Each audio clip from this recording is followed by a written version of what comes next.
Bismillahirrahmanirrahim. Assalamualaikum warahmatullahi wabarakatuh. Alhamdulillah hamdan katsiran thayyiban mubarakan fi kama yuhibbu rabbuna wa yarda, wassalatu wassalamu ala man la nabiyya ba'da, amma ba'd. Alhamdulillah, bersyukur kita kepada Allah Subhanahu wa taala atas setiap limpahan nikmat, kemudahan, kesempatan yang Allah Subhanahu wa taala berikan kepada kita, sehingga pada hari ini Allah Subhanahu wa taala memberikan kita kesempatan untuk dapat melanjutkan pelajaran walaupun masih dengan secara online. Mudah-mudahan kita tetap bersemangat, kita tetap bersungguh-sungguh, tetap istiqomah serius dengan niat yang ikhlas, agar kita bisa memahami setiap pembahasan yang dikaji sehingga mendatangkan ilmu yang bermanfaat dan juga ilmu yang barokah. Kita memohon kepada Allah Subhanahu wa taala, semoga Allah Subhanahu wa taala memberikan kepada kita kemudahan, kelancaran, semangat, kesenangan, istiqomah dalam menuntut ilmu, serta kemudahan dalam memahami setiap pembahasan, dan memberikan kepada kita tambahan ilmu yang bermanfaat, ilmu yang barokah, ilmu yang menjadikan kita semakin mengenal agama Islam dengan baik, semakin dekat, semakin baik amalannya, dan semakin berbakti kepada orang tua, sehingga kita pun mendapatkan ridhonya Allah Azza wa Jalla. Salawat dan salam semoga selalu tersampaikan kepada junjungan kita Nabi yang mulia, Nabi Muhammad Sallallahu alaihi wasallam, juga kepada keluarganya, kepada para sahabatnya, dan kepada orang-orang yang selalu mengikuti jejak sunnah beliau hingga hari kiamat. Allahumma la sahla illa ma ja'altahu sahla wa anta taj'alul hazana idza syi'ta sahla. Rabbi shrah li sadri wa yassir li amri wahlul 'uqdatam min lisani yafqahu qawli. Rabbana zidna ilman warzuqna fahman. Ahibati fillah, para siswa SMA Plus Liwaul Furqan, sebelum kita memulai kegiatan pembelajaran usul fikih, marilah kita selalu mengingat dan mengoreksi niatan kita dalam belajar. Karena belajarnya kita di sini, belajarnya kita saat ini sesungguhnya dan sejatinya adalah termasuk ibadah kepada Allah Subhanahu wa taala. Bahkan belajar itu adalah ibadah yang paling tinggi kedudukannya, ibadah yang besar di sisi Allah Subhanahu wa taala. Hal itu bisa kita lihat di mana Allah Subhanahu wa taala memerintahkan umat Islam agar tidak berangkat semuanya berjihad di jalan Allah Subhanahu wa taala. Hendaknya ada sebagian kelompok dari umat Islam yang tetap tinggal untuk mempelajari ilmu agama. Di sini kita bisa dapati bahwasannya kita semua menyadari, kita semua tahu bahwasannya jihad fi sabilillah adalah ibadah yang agung, ibadah yang besar kedudukannya di sisi Allah Subhanahu wa taala. Di antara tanda besarnya jihad fi sabilillah, orang yang meninggal syahid di jalan Allah Subhanahu wa taala, maka ketika dimakamkan lalu dia dimasukkan ke dalam alam barzakh, para syuhada fi sabilillah tidak akan ditanya di dalam kuburnya. Mereka terbebas dari pertanyaan di alam kubur. Artinya apa? Mereka sudah diakui keimanannya, sudah diakui agamanya, sehingga tidak perlu dipertanyakan lagi. Ini menunjukkan kemuliaan jihad fisabilillah. Namun amalan jihad ini sampai ditinggalkan. Untuk apa? Untuk berilmu, untuk belajar, untuk menuntut ilmu oleh sekelompok atau sebagian umat Islam yang lainnya. Tidak mungkin amalan yang utama itu ditinggalkan kecuali karena ada amalan utama yang lainnya juga. Tidak mungkin amalan yang besar ditinggalkan hanya untuk amalan yang biasa-biasa saja, tidak mungkin. Ini menunjukkan kepada kita ayuhal ikhwah bahwa belajar, menuntut ilmu ini termasuk ibadah yang memiliki kedudukan besar di sisi Allah Subhanahu wa ta'ala. Maka kita sebagai penuntut ilmu sudah semestinya betul-betul menjaga sikap, mempersiapkan diri, serius dalam belajar, adabnya dijaga, dan yang paling utama adalah ikhlas lillahi ta'ala. Bahkan dalam sebuah hadis sahih, Nabi SAW menyatakan bahwa para malaikat Allah Subhanahu wa ta'ala mereka sampai menundukkan sayap-sayapnya sebagai bentuk penghormatan kepada para penuntut ilmu. Dan tentunya ayuhal ikhwah, para siswa SMA Plus Liwaul Furqan, ibadah yang besar ini, belajar, menuntut ilmu, besarnya ibadah ini tentu menunjukkan pula pada besarnya pahala yang Allah Subhanahu wa ta'ala siapkan bagi para penuntut ilmu. Amalan yang besar tentu memiliki balasan yang besar karena al-jaza'u min jinsil amal. Balasan itu sesuai dengan amal perbuatan yang dilakukan. Apa balasan yang besar yang Allah Subhanahu wa ta'ala berikan bagi para penuntut ilmu? Kita semua telah menghafalnya, telah mengetahuinya, yaitu sabda Nabi SAW, man salaka tariqan yaltamisu fihi ilman sahalallahu lahu bihi tariqan ilal jannah. Barang siapa menempuh suatu jalan, mengerahkan waktunya, mengorbankan tenaganya dengan tujuan untuk belajar menimba ilmu, maka Allah Subhanahu wa ta'ala akan mudahkan baginya jalan menuju surganya Allah Azza wa Jalla. Ini merupakan kemuliaan ayuhal ikhwah. Bagi para penuntut ilmu akan diberikan kemudahan dalam menuju tempat terindah dalam kehidupan, yaitu surganya Allah Subhanahu wa ta'ala. Dan dalam riwayat sahih yang lainnya, Nabi SAW mengatakan bahwasanya seluruh makhluk yang ada itu beristighfar, memohonkan ampun kepada Allah untuk para penuntut ilmu, bahkan sampai ikan-ikan yang ada di dalam lautan. Ikan yang berada di dalam lautan pun seluruhnya memohon ampun kepada Allah untuk para penuntut ilmu. Dan Nabi SAW juga bersabda, sesungguhnya para nabi dan para rasul tidak ada yang mewarisi harta benda. Para nabi dan rasul, mereka semua mewarisi sesuatu yang lebih berharga, lebih bermanfaat, lebih baik daripada harta dan benda, yaitu para nabi dan para rasul mewariskan ilmu. Dan Nabi SAW mengatakan, barang siapa mengambil, meraih, berusaha untuk mendapatkan warisannya para nabi, yaitu ilmu, maka sungguh dia telah mendapatkan kebaikan yang begitu besar.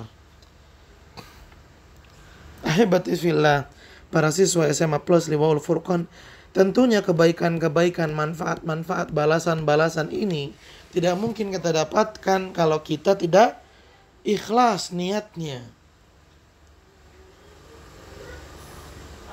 Bahkan Nabi SAW memberikan peringatan, barang siapa menuntut ilmu yang seharusnya ikhlas, mengharapkan ridhonya Allah, dia malah menuntut ilmu karena sesuatu yang lainnya, maka orang tersebut diharamkan mencium bau surga. Orang tersebut tidak bisa mendapatkan aroma surga.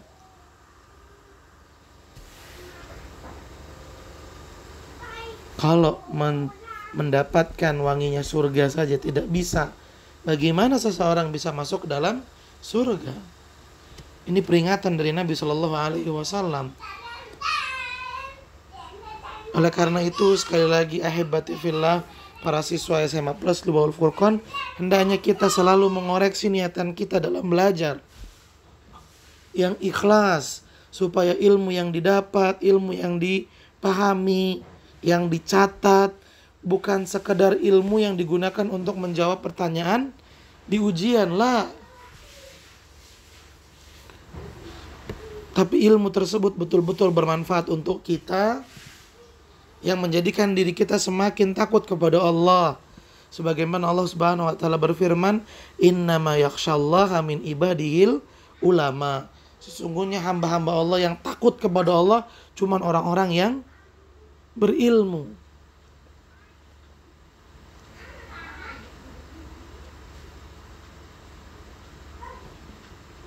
Ikhlas niat kita, supaya ilmu yang kita dapat berkah, bermanfaat untuk diri kita dan juga untuk orang-orang di sekeliling kita. Dan yang lebih hebatnya lagi, ikhwan, ilmu yang berkah akan mengalirkan pahala bagi pemiliknya sekalipun pemiliknya sudah meninggal dunia. Sebagaimana Nabi Shallallahu Alaihi Wasallam bersabda, "Idza mata ibnu Adama in qata'a amaluhu illa min thalath." Apabila seorang manusia meninggal dunia, maka dia sudah tidak bisa lagi mendapatkan pahala, karena dia sudah tidak bisa lagi beribadah. Illa min thalathin, kecuali dari 3 hal. Maka dari 3 hal itu, orang yang meninggal masih bisa mendapatkan pahala. Salah satunya adalah ilmu. Al-Imam Ibnu Qudamah rahimahullahu pernah ditanya, "Wahai Imam, siapakah orang yang bergembira?" Orang yang bergembira itu siapa? Orang yang dikatakan senang bergembira itu siapa? Kata Al-Imam rahimahullah, orang yang bergembira adalah orang yang telah berhenti nafasnya, namun pahalanya tidak berhenti mengalir. Kita jadikan duduknya kita saat ini, waktu yang kita luangkan saat ini, tenaga yang kita korbankan saat ini, betul-betul untuk mendapatkan ilmu, dan kita awali dengan niat yang ikhlas. Niat yang ikhlas akan melahirkan kesungguhan. Niat yang ikhlas akan melahirkan keseriusan. Niat yang ikhlas akan menjadikan seseorang makin bersemangat dalam belajar. Tidak ada rasa ngantuk, tidak ada rasa lelah, tidak ada rasa bosan, tidak ada rasa susah.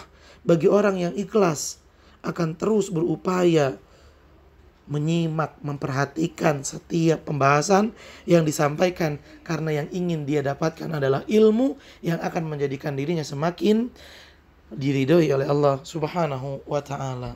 Taib ahibati fillah, para siswa SMA Plus Liwaul Furqan, mudah-mudahan apa yang disampaikan di awal ini bisa menambahkan semangat kita dalam belajar dan memperbaharui niatan kita untuk senantiasa ikhlas lillahi ta'ala. Ahibati fillah, para siswa SMA Plus Liwaul Furqan,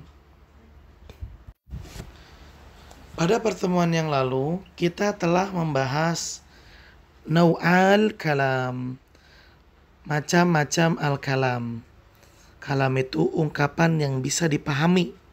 Ya, al-kalam adalah ungkapan yang bisa dipahami. Di mana pada al-kalam itu terdiri dari 3 unsur. Ada al-ismu, wal-fi'lu, wal-harfu. Al-ismu, al-fi'lu, al-harfu. Isim, kata benda. Al-fi'lu, kata kerja. Dan al-harfu, kata sambung. Dan al-kalam, kalau kita bahasa Indonesiakan, arti yang paling mudah dan mendekati adalah kalimat, ungkapan, ucapan, perkataan. Nah, di pertemuan yang lalu kita membahas macam-macam al-kalam, di mana pada pertemuan yang lalu kita mempelajari bahwasanya al-kalam itu terbagi menjadi 2.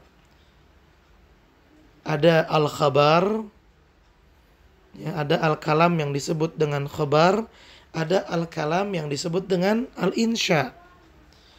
Apa bedanya? Perbedaannya yang paling inti adalah kalau al-khabar, kalam yang dinyatakan sebagai khabar adalah yang bisa disifati, dinilai benar dan bisa disifati dengan salah atau bohong. Jadi khabar itu informasi, berita, kabar. Contoh misalnya seseorang berkata, tadi di pasar ada yang jatuh. Kabar atau informasi ini bisa kita nilai adalah kabar yang benar atau jujur. Bisa juga kita nilai kabar yang salah atau bohong. Kalau ungkapan bisa disifati dengan benar atau salah, jujur atau bohong, maka al-kalam atau berita tersebut termasuk dalam kategori al-khobar.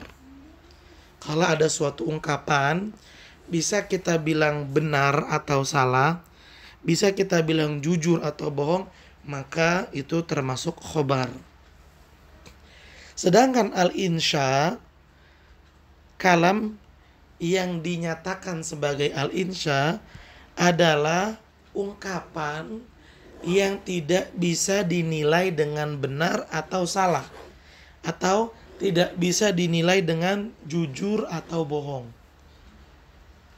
Kemarin kita sudah sebutkan bahwa ungkapan yang tidak bisa dinilai jujur atau bohong diantaranya adalah satu, perintah. Kalau ada seorang guru mengatakan kepada muridnya, pergi ke kantor ambilkan buku paket. Ini kan kalimat perintah ya. Nah kalimat perintah ini nggak bisa dinilai dengan oh perintah itu jujur, oh perintah itu bohong, tidak bisa. Pun demikian larangan, kalimat pertanyaan, panggilan, harapan, takjub, pujian, dan menghinakan. Ungkapan-ungkapan pertanyaan, perintah, larangan, panggilan, harapan, takjub, pujian, dan celaan adalah ungkapan-ungkapan yang tidak bisa dinilai jujur dan bohong, tidak bisa. Makanya dimasukkan ke dalam kategori al-insya. Kesimpulannya, kalau ungkapan bisa dinilai jujur atau bohong, maka dia dikatakan khobar. Kalau ungkapan tidak bisa dinilai jujur atau bohong, maka dia dikategorikan ke dalam al-insya. Kemudian yang kita bahas juga pada pertemuan lalu, ternyata ada sebuah ungkapan bentuknya khobar tapi maksudnya insya. Seolah-olah kalimat tersebut bisa dinilai benar, bisa dibilang bohong. Tapi ketika dicermati ternyata itu kalimat insya. Di mana kalimat insya tidak bisa dikatakan jujur atau bohong. Contohnya adalah Allah Subhanahu wa taala berfirman, wal mutallaqatu yatarabbasna bi anfusihinna thalathata quru. Perempuan-perempuan yang ditalak, diceraikan, mereka menunggu 3 kali haid. Ini kan seperti berita ya. Perempuan yang diceraikan menunggu 3 kali haid. Ini informasi, ini berita. Sehingga bisa dinilai jujur, bisa dinilai bohong. Namun Ketika dicermati, info dan berita ini ternyata tujuannya adalah perintah. Wanita yang diceraikan, hendaklah mereka menunggu 3 kali haid. Sehingga kalimat ini tidak bisa dinilai benar dan tidak bisa dinilai bohong. Karena walaupun bentuknya khobar, tapi tujuannya adalah insya.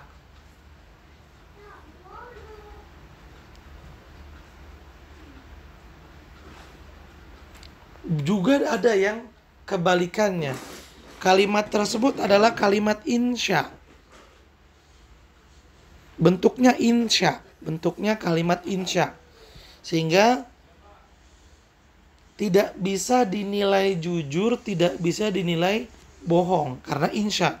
Tapi ketika dicermati, ternyata kalimat tersebut adalah kalimat khobar yang bisa dinilai jujur atau bohong.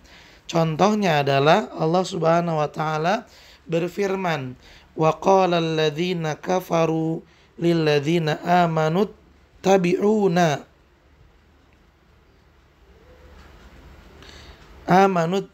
sabilana wal nahmil khotayakum." Allah Subhanahu wa taala berfirman menjelaskan tentang orang-orang kafir. Orang-orang kafir itu berkata kepada orang-orang beriman, "Wahai orang-orang beriman, ikutilah kami.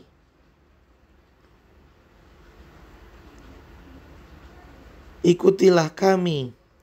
Dan hendaklah kami," kata mereka, "dan hendaklah kami menanggung kesalahan-kesalahan kalian, wahai orang beriman." Yang kita garis bawahi adalah kalimat hendaklah kami.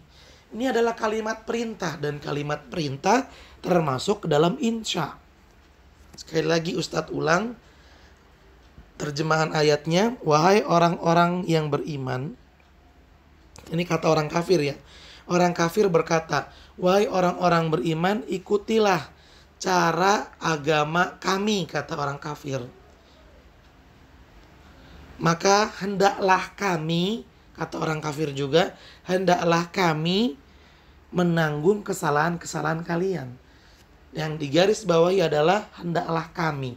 Ini adalah kalimat perintah, dan perintah termasuk insya. Di sini orang-orang kafir membawakan kalimat insya. Hendaklah kami menanggung. Padahal yang dimaksud bukan perintah memerintahkan diri sendiri, tapi yang dimaksud di sini adalah khobar, karena nggak mungkin dong memerintahkan diri sendiri. Seperti kita bilang ke teman-teman di kelas, "Ayo kita ke kantin semuanya. Hendaknya saya mentraktir kalian." Bahasa Arabnya, "Hayya nadhhabu ilal maqsofi."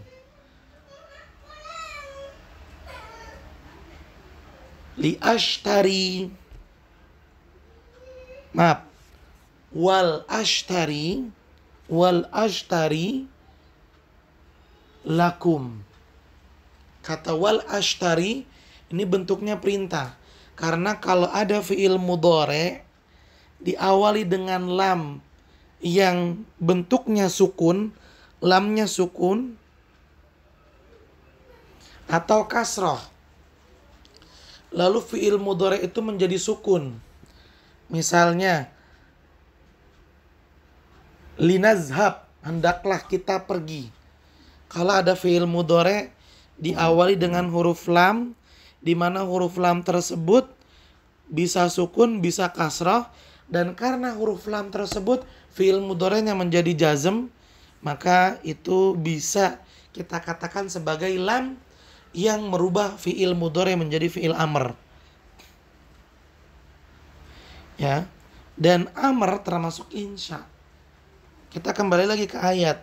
Pada ayat orang-orang kafir mengatakan wal nahmil, hendaknya kami menanggung. Seolah-olah mereka memerintahkan diri mereka sendiri. Padahal dalam bahasa ungkapan tidak mungkin seseorang memerintahkan dirinya sendiri.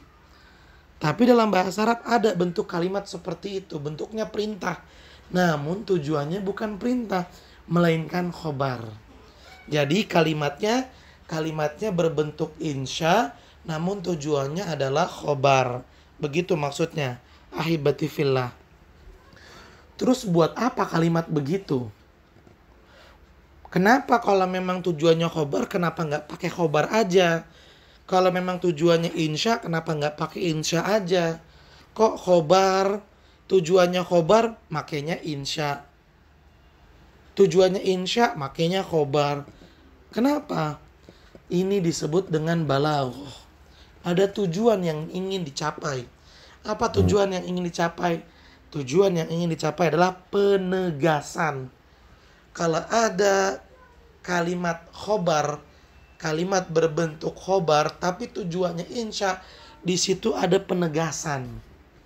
Contohnya tadi, wanita yang diceraikan, mereka menunggu 3 kali haid.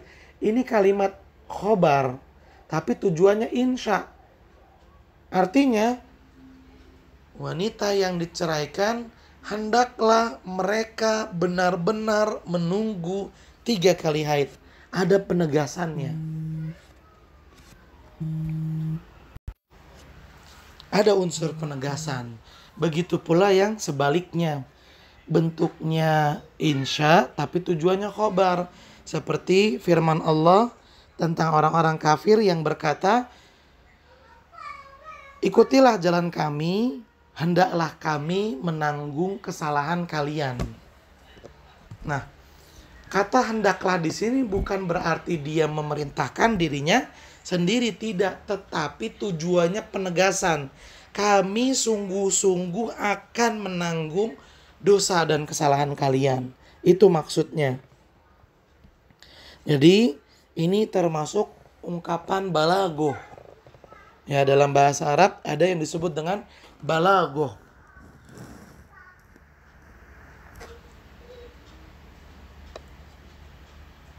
Kesimpulannya ya ikhwan, ini perlu kita pahami. Kalau ada kalimat berbentuk kalimat pertanyaan, perintah, larangan, panggilan,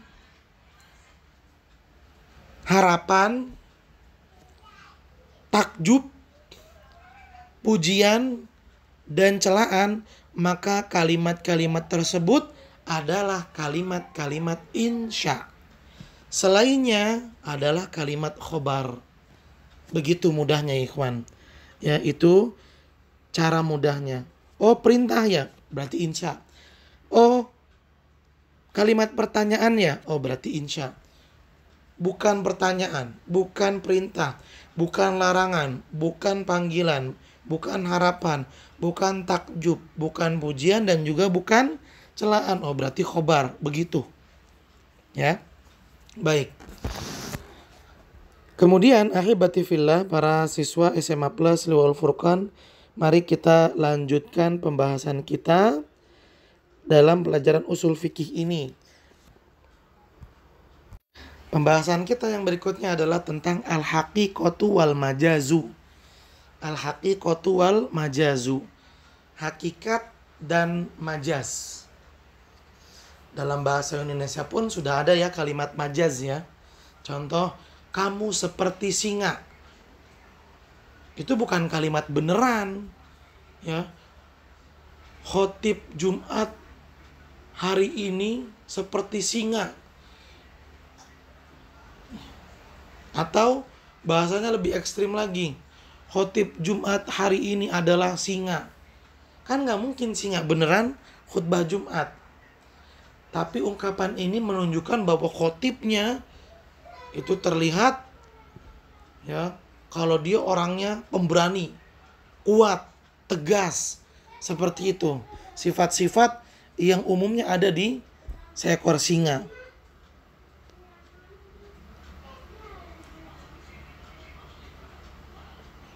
Ini namanya kalimat majaz. Kalau kalimat hakikat ya kalimat yang digunakan seperti umumnya. Kamu guru, ya berarti memang dia betulan guru.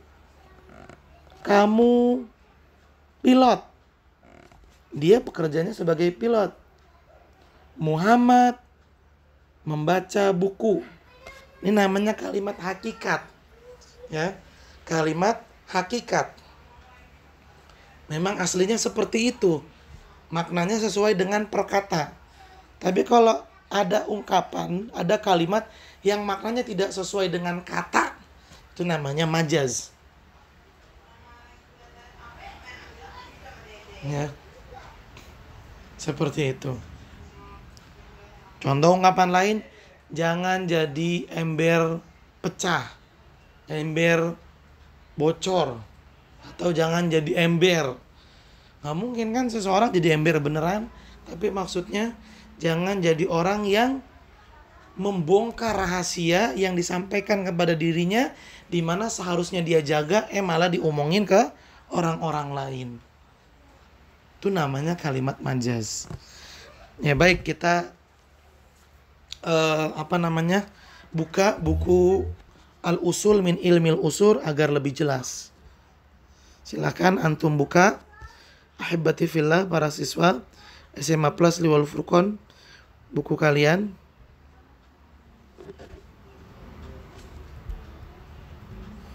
Tayyib. Al-haqiqatu wal majaz, hakikat dan majaz. Wa yanqasimul kalamu min haitsul istimali ila haqiqatin wa majazin. Sebelumnya al-kalam, ungkapan itu terbagi menjadi dua. Ada khobar dan insya. Kalam atau ungkapan dibagi menjadi khobar dan insya kalau dilihat dari sisi bisa dinilai jujur atau bohong. Ungkapan jika dilihat dari sisi jujur atau bohong, maka terbagi menjadi khobar dan insya. Tapi kalau al-kalam atau ungkapan ditinjau, dilihat dari sisi penggunaannya, maka terbagi lagi menjadi dua, yaitu hakikoh dan majaz. Hakikat dan majaz. Ingat ya, kalian harus cermat. Al-kalam min haitsu wasfihi bisidqi wal kadhib. Al-kalam kalau ditinjau dari sisi bisa dinilai jujur atau bohong, maka terbaginya menjadi khobar dan insya. Lakin akan tetapi idza kana al-kalam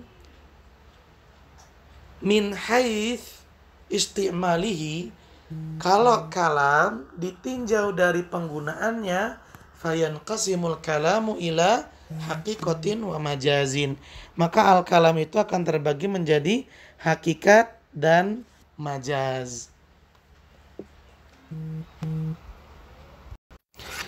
Fal haqiqatu, hakikat itu, hiya lafzu, adalah ungkapan, al musta'malu fi ma wudi'alahu, adalah ungkapan yang digunakan sesuai pada makna asli kata yang disebutkan. Hakikat adalah ungkapan yang maknanya sesuai dengan arti asli kata yang digunakan. Kamu seorang guru, ya berarti memang dia seorang guru, seorang pengajar. Itu maksudnya. Kalau kalimat digunakan sesuai dengan arti aslinya, maka kalimat tersebut adalah kalimat hakikat. Kalimat hakikat namanya.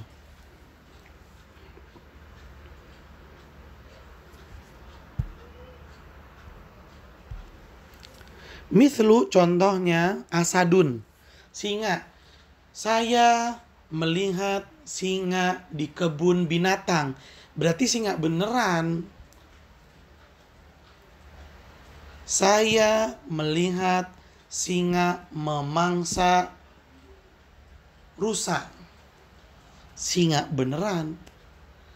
Kalau singa yang dimaksud adalah singa asli, yaitu hewan buas, maka ini disebut dengan hakikat. Asadun lil hayawanil muftarisi. Singa adalah kata untuk hewan yang muftaris, buas. Fakharaja biqaulina al-musta'malu, maka pengertian al-haqiqah adalah kata atau ungkapan yang digunakan sesuai aslinya, dikecualikan dari hal ini adalah al-muhmal. Kata yang disebut dengan muhmal. Fala yusamma haqiqatan wala majazan.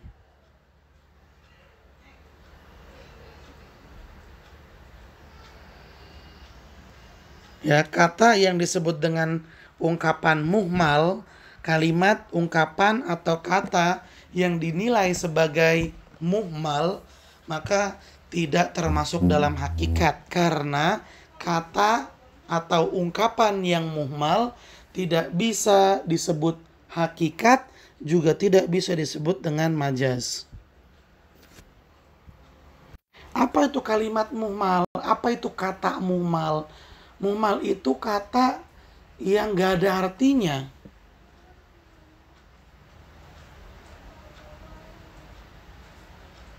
Contoh misalnya ada orang bilang, saya mau beli ukup. Ukup apa ukup? Orang ada yang tahu. Ternyata orang yang bilang saya mau beli ukup itu menyampaikan ukup itu buku. Kebalikan dari kata buku, kalau hurufnya dibalik-balik jadinya ukup. Apa? Ini kalimat yang gak ada artinya, gak dipahamin sama orang umum.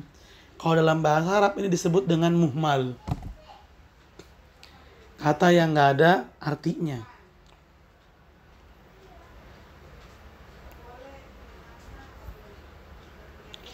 Wa kharaja biqaulina, dan tidak termasuk dalam hakikah adalah al-majaz. Ya, karena memang ini sudah pembagian hakikat ya hakikat, majaz ya majaz, sehingga nggak bisa majaz dimasukkan ke dalam kategori hakikoh. Artinya ya, kesimpulannya hakikat adalah kata yang digunakan sesuai arti aslinya. Singa arti aslinya adalah hewan buas. Berarti kalau kata singa digunakan untuk hewan buas, ini namanya hakikat.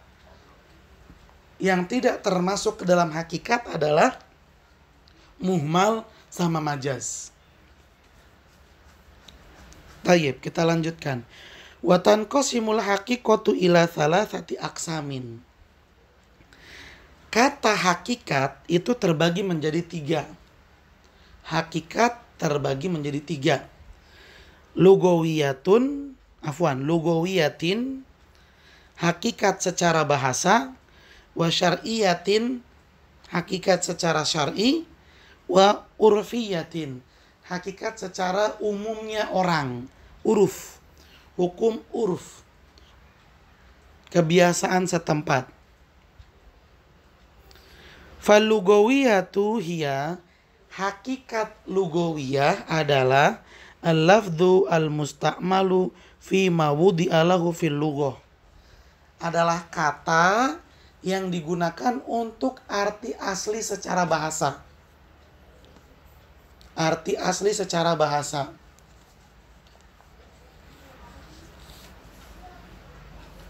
Kayak misalnya sholat. Sholat secara bahasa, arti asli secara bahasa, sholat kalau ditinjau dari arti asli bahasa, itu artinya doa. Sholat berartikan doa, berarti sholat ini sesuai dengan arti asli secara bahasa. Sedangkan sholat jika dilihat dari arti asli syariat Islam. Ya, kalau Islam sedang menyampaikan pembahasan dan mengatakan kata sholat, maka kata sholat kalau menurut arti asli dalam syariat Islam adalah perbuatan dan perkataan yang khusus diawali dengan takbir dan diakhiri dengan salam. Ya. Sekali lagi, hakikat terbagi menjadi 3. Ada hakikat secara bahasa, hakikat secara syariat Islam yang kita kenal dengan secara syar'i. Biasanya kan kalau dalam ilmu fikih, sholat pengertiannya secara bahasa artinya doa, secara istilah bisa juga secara syar'i. Artinya arti asli sholat secara bahasa doa, tapi arti aslinya sholat secara syariat Islam adalah perkataan dan perbuatan yang khusus diawali dengan takbir dan diakhiri dengan salam. Jadi arti asli itu terbagi lagi. Ada arti menurut bahasa, ada arti asli menurut syariat Islam. Dan yang ketiga ada arti asli menurut urfiyah. Taib, kita ulang lagi. Fal lugawiyatu, hakikat lugawiyah, hiya lafdzul musta'malu fi ma wudi'a lahu fil lugati. Adalah kata yang digunakan sesuai arti asli secara bahasa. Fakharaja biqaulina, sehingga tidak termasuk ke dalam hakikah lugawiyah al-haqiqatu syar'iyyah wal urfiyah. Hakikah syar'iyyah dan hakikah urfiyah bukan termasuk dari hakikah lugawiyah. Misalu dzalika sholatu, contohnya adalah salat. Fa inna haqiqatahal lugawiyata ad-du'a'u. Arti asli salat secara bahasa adalah doa, seperti tadi yang kita sampaikan. Fatuhmal alaihi fi kalami ahli lughah. Kalau arti salat diterjemahkan dengan doa, berarti arti salat ini menurut arti bahasa.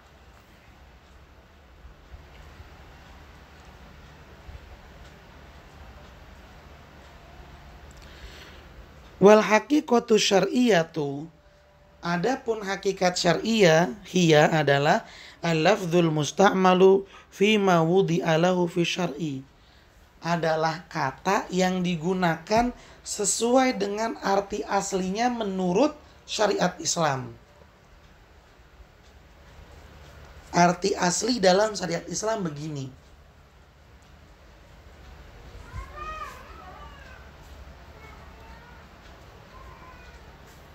Sekali lagi,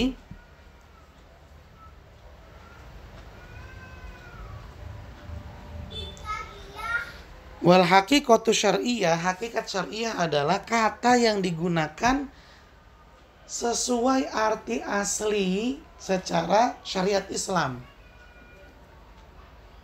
Contoh misalnya,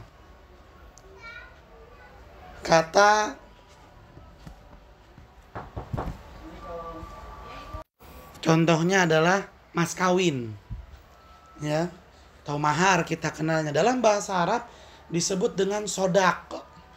Sodak secara bahasa artinya jujur. Sodak secara bahasa artinya jujur.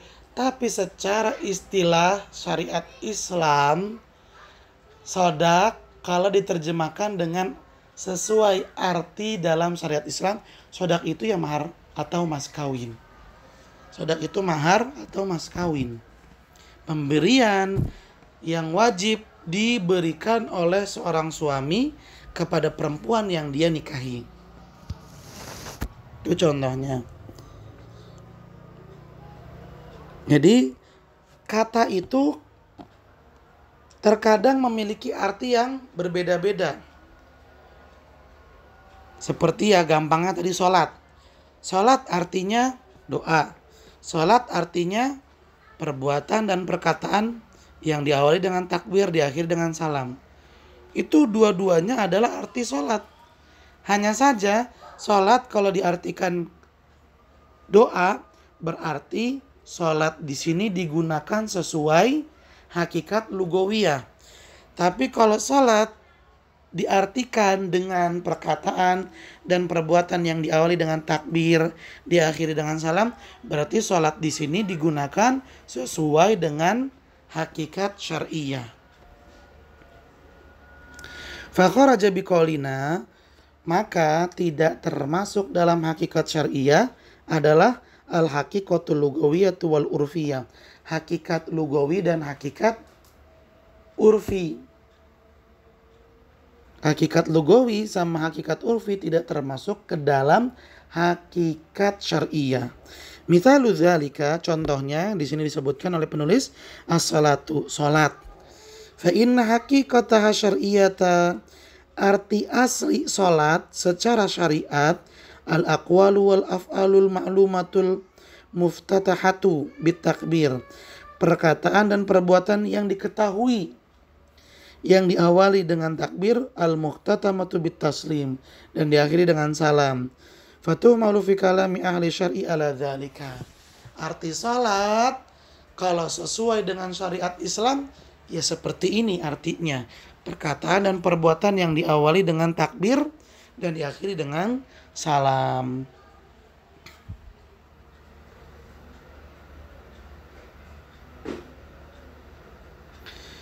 Wal haqiqatul urfiyah, kemudian yang ketiga adalah hakikat urf. Urf itu adalah kebiasaan setempat, umumnya. Ya, kebiasaan setempat atau umumnya. Itu urf. Wal haqiqatul urfiyatu hiya, haqiqah urfiyah atau haqiqah urfi adalah al-lafdzul musta'malu fi ma wudi'a lahu fil urfi. Kata yang digunakan untuk arti asli sesuai umumnya, sesuai kebiasaan setempat. Kata ini umumnya digunakan apa? Untuk apa? Ya, jadi sebuah kata terkadang punya arti asli dalam bahasa, punya arti asli dalam syariat Islam, dan punya arti asli dalam uruf, kebiasaan setempat. Fakharaja biqaulina, sehingga tidak termasuk ke dalam haqiqah urfiyah, al-haqiqatul lugawiyyah dan syariah. Haqiqah lugawiyyah dan syariah tidak termasuk ke dalam haqiqah urfiyah. Artinya ya ikhwan, haqiqah urfiyah ya urfiyah, nggak bisa dimasukkan ke dalam lugawiyyah, sudah berbeda. Haqiqah lugawiyyah ya lugawiyyah, nggak bisa dimasukkan ke dalam haqiqah syariah. Begitu, masing-masing. Mithalu dzalika, contohnya adalah adabatu, kata dabah. Fa inna haqiqatahal urfiyata dzatal arba' minal hayawan. Kata dabah itu ditunjukkan kepada kepada hewan yang berkaki 4. Ini umumnya. Biasanya dalam suatu wilayah kata dabah itu artinya hewan berkaki 4. Tapi secara bahasa segala benda yang melatah disebut dengan dabah. Contoh tank juga bisa disebut dengan dabah. Sedangkan secara syariat Islam, dabah itu adalah binatang yang ketika keluar menunjukkan hari kiamat sebentar lagi datang. Kata dabah punya 3 arti dan 3 arti itu asli semua. 1 arti secara bahasa, binatang melatah, semua yang melatah disebut dabah. Arti secara syariat Islam artinya binatang yang kalau sudah keluar dia menandakan sebentar lagi kiamat. Sedangkan arti dabah secara urfi adalah binatang yang berkaki 4. Fatuhmalu alaihi fi kalami ahlil urfi. Dabah kalau diterjemahkan dengan terjemahan hewan berkaki 4, itu artinya dabah digunakan sesuai dengan arti asli urfi.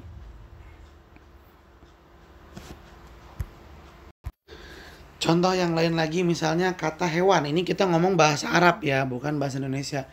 kata hewan dalam bahasa Arab, secara bahasa Arab itu artinya makhluk hidup. Tapi secara urfi, secara kebiasaan setempat, umumnya orang menggunakan hewan itu adalah makhluk yang gak punya akal. Tapi secara bahasa Arab, hewan itu artinya makhluk hidup. Sedangkan secara urfi, hewan itu makhluk hidup tapi tidak berakal. Nah, kalau ada orang bilang begini ke orang lain, ya hayawan, wahai hewan. Ada orang ngomong begitu sama orang lain. Terus orang itu marah sama dia. Kok kamu ngomong begitu? Terus orang yang manggil tadi bilang, kan hewan secara bahasa artinya makhluk hidup. Kamu kan hidup, berarti boleh dipanggil hewan. Nah, ntar dulu, ini ada pembahasannya nih. Kalau suatu kata punya arti bahasa dan punya arti urfi, mana yang digunakan? Yang bahasa apa yang urfi? Yang digunakan adalah bahasa urfi. Hakikat urfi. Jangan dipakai hakikat lugawinya. Kenapa? Karena nanti bisa fatal seperti tadi. Ada seseorang manggil orang lain ya hayawan, wahai hewan. Sebenarnya secara bahasa boleh-boleh aja. Karena secara bahasa Arab hewan itu artinya makhluk hidup. Cuman secara urfi, kebiasaan setempat, hewan itu artinya makhluk hidup yang gak berakal. Sehingga jangan manggil orang dengan sebutan hewan. Sebab kalau ada sebuah kata punya makna secara bahasa dan punya makna secara urfi, yang diutamakan adalah secara urfi. Karena jarang orang pakai kata sesuai dengan hakikat lugawi. Ya, ini perlu kita pahami nih. Jangan mentang-mentang kan boleh artinya begini, boleh artinya. Jangan. Ikuti umumnya masyarakat setempat. Ya. Ikuti umumnya masyarakat setempat. Sebagaimana dalam Islam juga. Ya, dalam Islam, contoh arti kata safar. Apa artinya safar? Macem-macem. Ada kalau sudah lewat 80 km dibilang safar. Ada yang bilang kalau perjalanannya 3 hari 3 malam berarti safar. Macem-macem. Tapi yang lebih selamat adalah menurut kebiasaan masyarakat setempat aja. Ada masyarakat setempat yang mengatakan kalau dari sini ke Bandung dibilang safar, ya berarti safar. Hukum-hukum safar berlaku di sana. Ada masyarakat setempat yang mengatakan dari Bandung ke Jakarta itu bukan safar, ya berarti bukan safar. Sehingga hukum-hukum safar tidak boleh diterapkan pada saat itu. Ngikutin apa keyakinan masyarakat setempat. Ayo. Kita lanjutkan. Penulis mengatakan wa faidatu ma'rifati taqsimil haqiqati ila salasati aqsamin.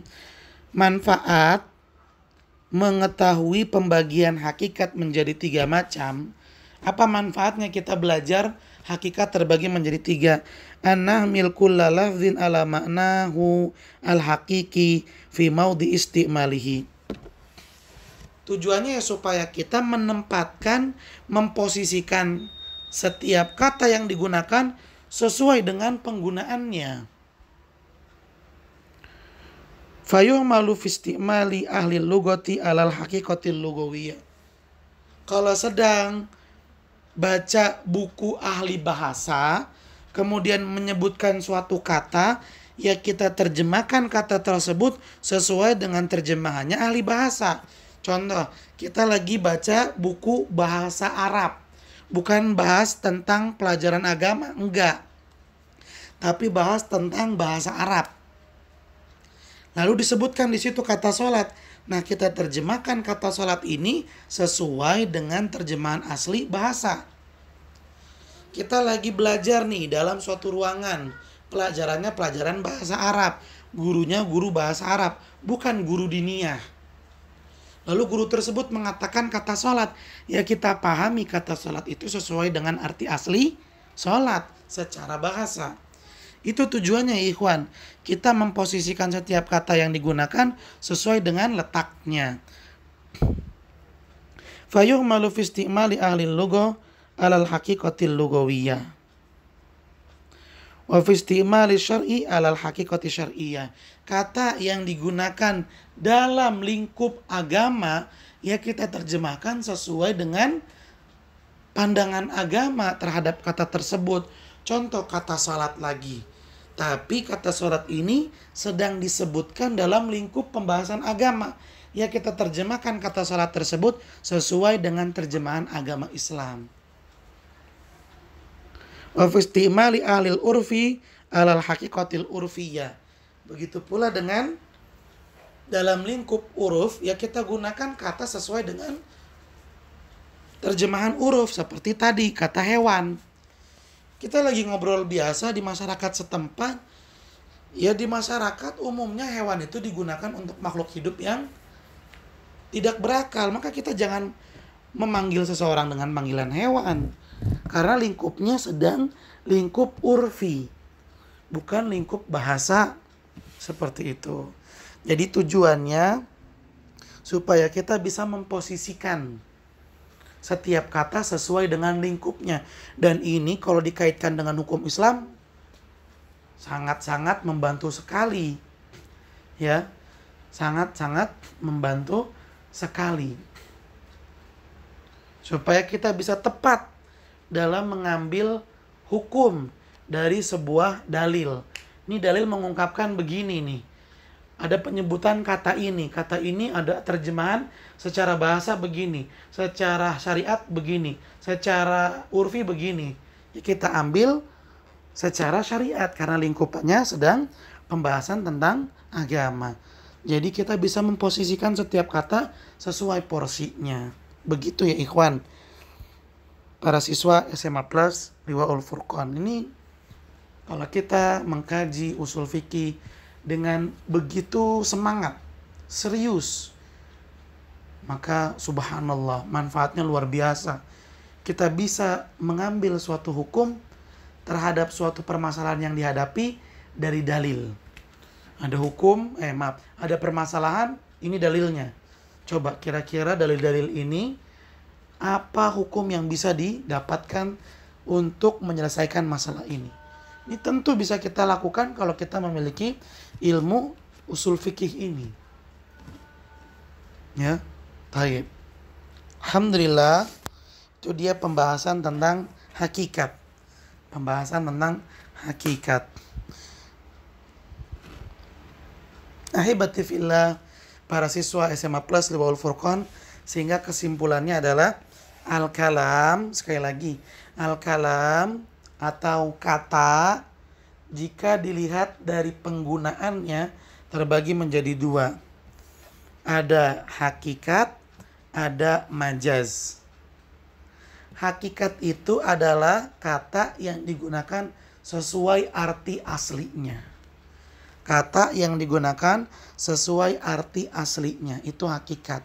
Sedangkan majaz, kata yang digunakan bukan sesuai arti aslinya. Ya, tidak sesuai dengan arti aslinya, itu majaz.